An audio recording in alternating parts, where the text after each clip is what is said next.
lang nakikita tong side na to sa'yo, Dad. Kailan ka ba na-insecure sa akin pagdating sa babae, ha? You haven't answered my question.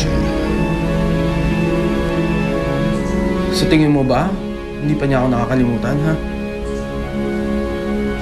Mahal pa rin ba niya ako, ha, Dad?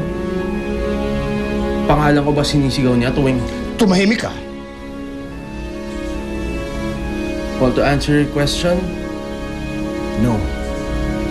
Hindi ko na siya mahal.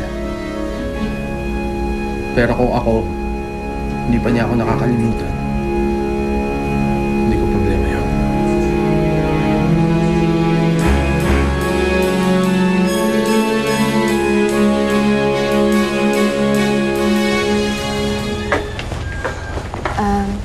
Kuya Jaime, mauna na po ako. Tulog Okay. na ako. Sige po. Night. Night po.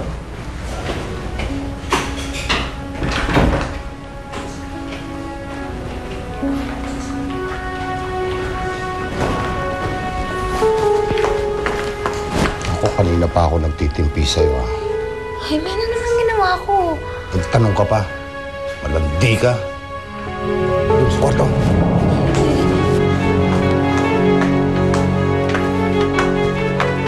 Alam mo, believe talaga ako sa'yo. Talagang pinapangatawanan mo. Isipin mo, nabugbog ka na nga at lahat. Ngayon pa ako titigil, ha? Kung kailan malapit ko na mapaamin si Erica na mahal pa rin niya ako. Ngayon, kung kailan pati tatay ko na nagsiselos na, ha? I don't think so, bro. Paano kung di ka mahal ni Erica? Paano na yan? Diyan ka nagkakamali, Vito. Sigurado ako ngayon. I can see it in her eyes. Konting panahon na lang, bibigyan na siya. Tapos kapag bumalik na siya sa akin, kapag gumagapang na siya pabalik sa akin, wanting me back, ako naman ang magsasabi sa kanya na hindi ko na siya mahal.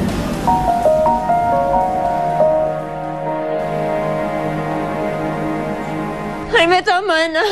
Tama na, maawa ka na sa akin. Tama na.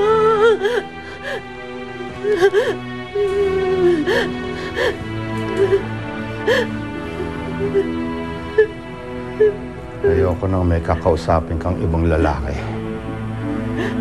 Kahit sino pa. I may not be with you all the time, pero alam ko kung anong ginagawa mo. Kaya huwag kang magtatangkang magsinungaling sa akin. You are not going to school anymore. Dito ka lang sa bahay. Kung lalabas ka, dapat kasama si Manang.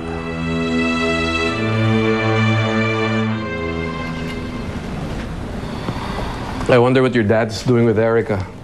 Napansin mo ba, nagmamadali silang umuwi kanina from dinner? Parang nasa honeymoon stage pa yata sila. Yak! Ano ka ba, Neil? Huwag na natin pag-usapan yan. Kadiri, ah. Alam mo, kung ako sa'yo, isipin mo na lang kung paano mawawala sa landas ko yung Erica na yon. Bakit di mo nalang tanggapin, Leslie? Whatever Erica's doing to your dad, mukhang napapasaya naman niya ito.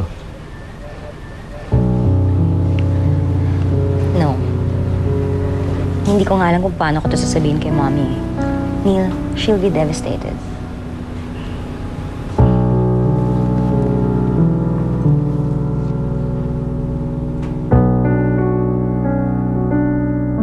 Halika nga rito. Halika dito.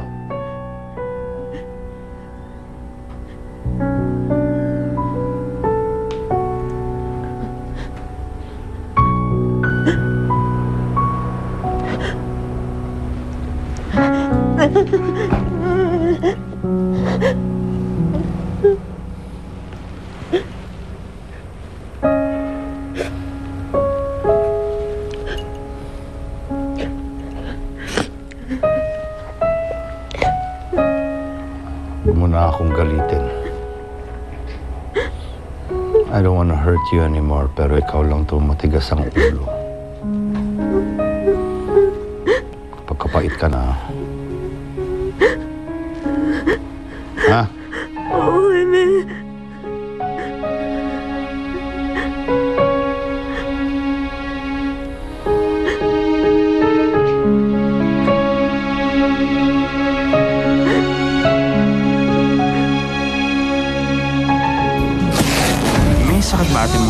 Nagtataka lang ako eh.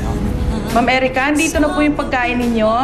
Sige, Manang. Paiba na lang ho dyan.